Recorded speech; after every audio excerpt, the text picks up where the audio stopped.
Good day, ladies and gentlemen. I welcome you all to Shito's Mathematics Coaching Program. Before the commencement of today's evaluation, so I would like you to kindly subscribe to my YouTube channel. Click on the subscription button. Also, hit on the bell at that subscribe button in order to get my video anytime. You get notifications of my video anytime I drop them. So now, let's say you are given this kind of question to solve to evaluate. That is limit of x to power 3 minus 8 over x to power 2 minus 4 as x tends toward 2. So they said you should evaluate this limit of a function, of this function. So now if you want to do this, let's, from here, let f of x equals to x to power 3 minus 8 and g of x to be equals to the down one, that is the denominator. So now, if as x tends to 2, if f of 2, let's see, f of 2 will give us what?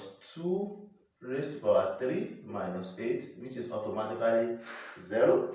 Also, g of s equals to 2 raised to power 2 minus 4, which is same thing as what? As 0. So now from here, what can we deduce from what we just did? We can see that f of x of f of 2 equals to g of 2, which is equal to 0. You can see that f of 2 and g of 2 are what? Are 0. Which means we have the limit of what? Of 0 over 0 form. Are you getting it? So if you have this kind of problem like this, you don't need to conclude that 0 over 0. Are you getting it? So there's a way we try to solve this one further. So now to solve this one further, we have what? We have what we call factorization method. So you try to factorize this expression inside the brackets. Are you getting it? To the what? To its lowest term. Then you now apply the substitution. That is, you substitute the 2 into the simplest form of this what? Of this expression. I don't know what you are. I don't know. Maybe you are getting what I'm saying. So now from here, so what's the next thing? You can see that this gave us was the form of 0 over 0. That is, you have the numerator to be 0 and you have this one also to be 0. So by substitution method, by factorization method rather, by factorization method, understand, you try to factorize this. So factorizing this, so now to factorize this x cubed minus 8, so I would like to use this fact, that is a to power 3 minus b to power 3 is equal to a minus b into brackets a plus ab, that is a squared plus ab plus b squared. So that is what? That is the expansion of this. So you always use this fact whenever you have your expressions to be in this form. Are you getting it? So now you can see that this numerator can as well be written as x raised to power 3. Write this one in index form, that is 2 raised to power 3. Are you getting it now? So try to write this in form of what they have here. So what do you have? You can see that we have what we have, that is our x is a, then this is what? B is 2. Are you getting it now? So we have what? X minus 2 into bracket a is what is x. We have x squared plus, what is our a? A is what is x, and b is 2. We have 2x plus b is what? B is 2. We have what? We have 2 squared, which is what? 4. I don't know, maybe you are following. So now you can see that the expansion of the numerator is what they have, that is numerator. So now let's look at this denominator. The denominator will be x squared minus, you can see that if you write 4 in what? In index form, you have 2 raised to power 2, which can as well be written as what? As x minus 2 x plus 2, which is what? Which is different of what? Of 2 squared.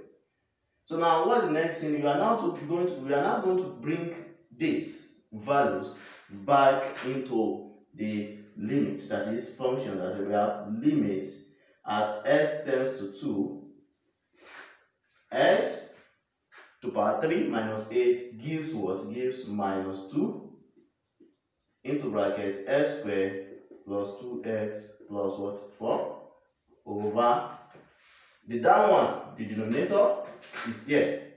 Okay, we have what? We have x minus 2 x plus 2.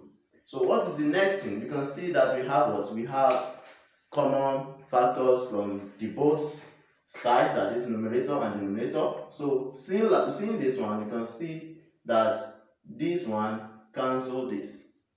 I'm getting this now. So we are left with x2 to the power 2, 2x plus 4 over x plus 2. Are you getting it now? So is there any way you can divide or you can reduce this more? No. So this is the simplest way, and this is the simplest form of reducing this, because you have taken out the common factor. So the next thing now is to substitute, to put what you really want to do, what we did here earlier from the beginning. So we now do it here now. Again, by putting the value of x to be what? 2. Therefore, putting x equals to 2, that is, as x tends to 2. So now we have what? From here, we have 2 squared plus 2 into 2, we have 2 plus 4 all over 2 plus 2. Are you getting this now? So now, by doing that, so we have 4. 2 raised to power 2 is 4, plus 2 times 2, 4, plus this we have what? We have 4 over what? 2 plus 2, we have 4. Can you see that? If you try to add all this one together, we have what? We have 12 over what? Over 4. And 12 over 4 automatically gives what? Gives 3. So which is what? Which is our limit. So by doing this, so you say that the limit of this function is what? Is exists. That is what? Is 3. So you don't just go ahead and say is what? Is 0 over 0. So there's a way you need to do to get the what? To get the limit, and that is what I just show us here. So now that is how it is being done. So we have another method also. You can have substitution method also to do that. You have substitution method and so on like that.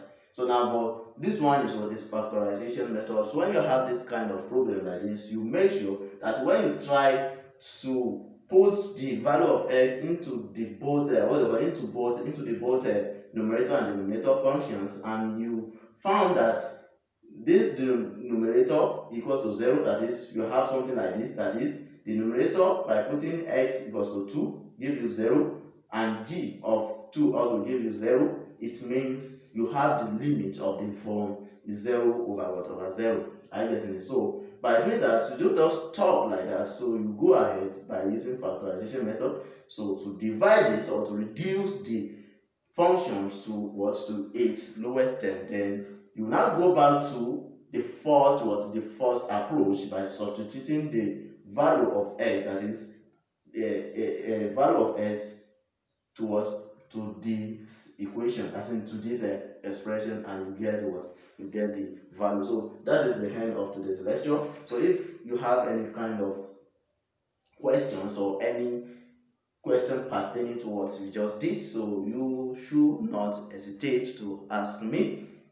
and I promise I will give you the best answer to your question. So I wish you best of luck and have a wonderful day.